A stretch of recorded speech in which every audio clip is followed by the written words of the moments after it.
My name is Dr. Jessica Thomas and I'm the platypus specialist keeper at Healesville Sanctuary. This platypus is called Yamakuna. She's a 14-year-old female platypus. We call her Yami for short. She actually came into us as a rescue platypus. She was washed into almost the salt water during some floods when she was just a baby. So this behaviour is called nesting behaviour. So the platypus nesting burrow is essential for them to lay their eggs and also to successfully raise their young. So what the female does before she lays the eggs is she'll swim around and collect any wet vegetation that she can find. So we find that Yami particularly likes different types of grasses, so lamandras and poas. She'll also collect gum leaves that she finds or other leaves, pieces of bark.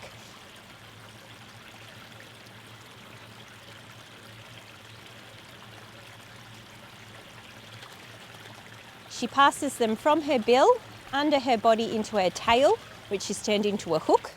And this is a great way that she can actually carry all of that vegetation back underground into the nesting burrow where she can weave it into a nest.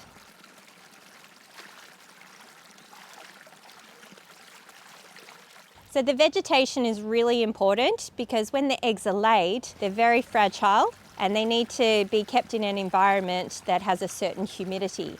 So the wet vegetation, when it's kept underground, it makes it nice and humid in there so the eggs don't desiccate or decompose, and it helps keep them nice and warm so that they can grow and develop properly.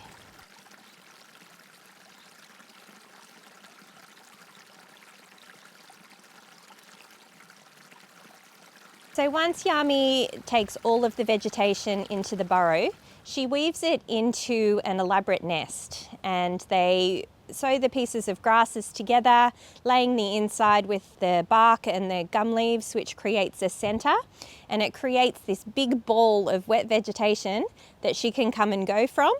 And it also means that she can house her young or her eggs inside that ball of wet vegetation when she's not there and out feeding. Now this big clump of grasses is then going to slowly decompose in that nest as the young get older.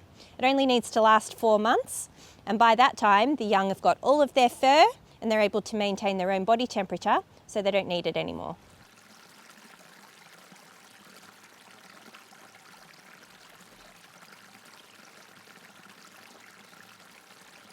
It's very rare for people to observe a platypus collecting this sort of vegetation out in the wild because a lot of the time it happens at night and they're very secretive about when they're collecting it.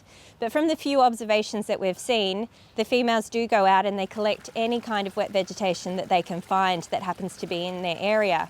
So that's why having creeks and rivers with lots of plants along the banks that are going to drop all of those leaves and bark into the water is really essential for platypuses to breed out in the wild.